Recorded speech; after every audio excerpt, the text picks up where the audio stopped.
Presidente, muy buenas tardes, colegas diputados y diputadas y a la población en general. Sobre este tema, creo que el año pasado fuimos como grupo parlamentario muy enfáticos en reconocer la importancia de una transferencia a los gobiernos municipales en el sentido que va orientada a promover la autonomía y el desarrollo local. Y que quienes realmente actuaron de manera electorera, egoísta, en contra de las necesidades de la población, que por más, ya ahora un año prácticamente, no recibió estos fondos para que se desarrollaran obras en beneficio de ellas, de las familias de los 262 municipios del país. Porque estamos en el territorio de manera permanente, conocemos las demandas que la población tiene y cómo la no transferencia por todos estos meses, haciendo con ello un incumplimiento a un mandato que la ley ya establece y que tiene su base incluso a nivel de una disposición constitucional, trajo consecuencias. Y acá se ve que como que en los territorios no se aplicaron medidas o no se realizaron acciones también para atender y ayudar a contener la propagación de contagios en el marco de la pandemia. Esa también era una prioridad donde las autoridades locales, obviamente, son a quienes recurren en primera instancia las comunidades, la población de los municipios pidiendo y solicitando sean solventadas sus necesidades. Y por eso condenamos cuando se dejó ver a través de unas declaraciones en un evento público que obviamente la no transferencia respondía a una estrategia electorera de ahogamiento financiero a las municipalidades, creyendo que con eso se afectaba al alcalde o a la alcaldesa de turno, desconociendo que quienes estaban pagando realmente las consecuencias de esa ilegalidad, de ese incumplimiento de ley, era la gente.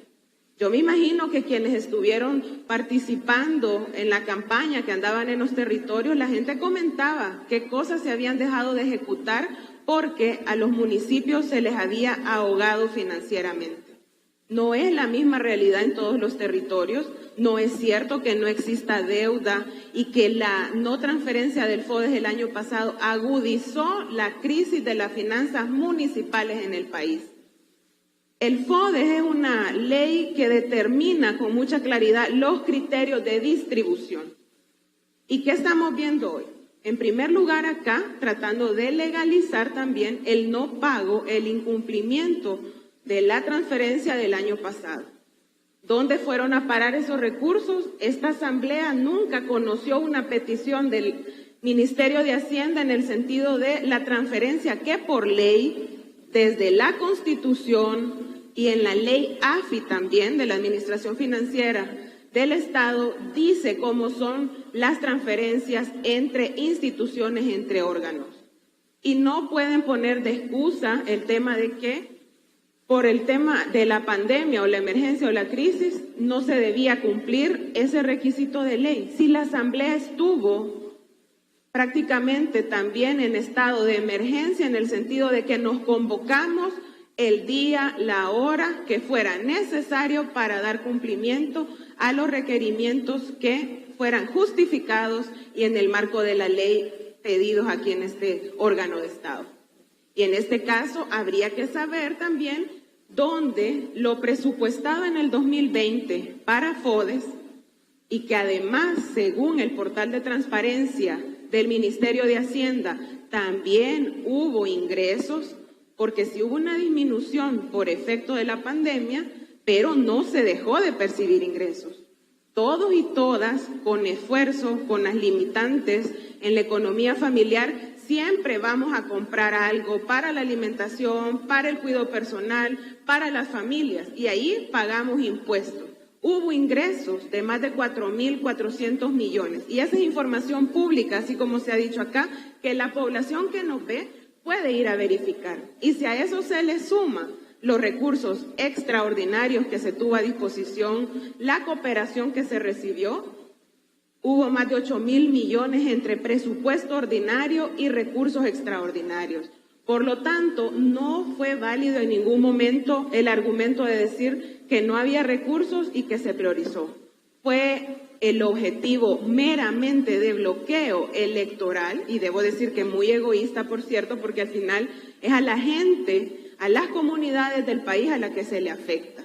Hay una realidad, y es cierto, nosotros incluso dimos salidas vía algunos financiamientos para que esa deuda del año pasado con las municipalidades en la transferencia del FODES fuera saldada.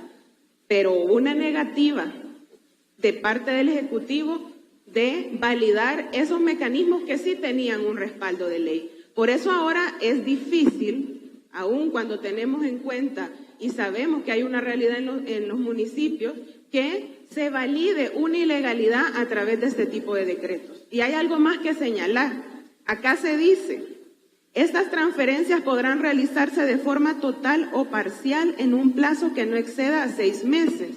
Es decir, no es que inmediatamente ahorita el recurso va a llegar a todos los municipios. ¿Y qué criterios se van a utilizar? No dice que será en el marco de los criterios establecidos en la ley FODES, en su artículo 4, sino que dice que el mecanismo también va a quedar a discreción y será definido por medio de acuerdo ejecutivo. Teniendo en cuenta cómo se ha actuado de parte del Ejecutivo, habría que preguntarse a quiénes se les va a transferir primero esos recursos. ¿Será realmente aquellas alcaldías que prácticamente sobreviven con la transferencia FODES o se va a priorizar sobre otros criterios que no tienen que ver con la realidad y los problemas que hoy las municipalidades enfrentan? Y hay otro tema acá. Las leyes de presupuesto tienen una vigencia de 1 año. Acá hacemos una mezcla de recursos 2020 que no fueron transferidos porque hubo ahí una ilegalidad al no hacer esa transferencia y lo que está pendiente obviamente de estos meses del 2021. Hay que ser cuidadosos. Tenemos la responsabilidad como legisladores y legisladoras de cuidar la forma a detalle para que lo que de acá se emita obviamente cumpla con los criterios que la ley nos mandata a respetar. Y en el caso de los fondos públicos hay mucho desarrollo en las leyes que con esta medida, así como está redactada, se están irrespetando. Y cierro diciendo algo: no estamos en contra del FODES, es más, nos hemos pronunciado cuando se ha hecho un anuncio de que se va a reducir el porcentaje de la transferencia y que se va a concentrar en una dirección de uno de los ministerios la ejecución de la obra pública local, yendo en contra de toda la realidad a nivel mundial, donde los avances van en términos de descentralizar la obra pública, la inversión, para garantizar que las obras lleguen a los territorios. Uno puede cuestionarse válidamente si habrá capacidad de ejecución en los 262 municipios de parte de una unidad en un ministerio. Pero eso va a ser tema de estudio y de análisis si es que esa iniciativa llega a ingresar acá. Pero por el momento es complejo tratar, similar a lo que vimos en la iniciativa anterior, legalizar un proceso que obviamente tiene serios vicios de ilegalidad. Gracias, presidente.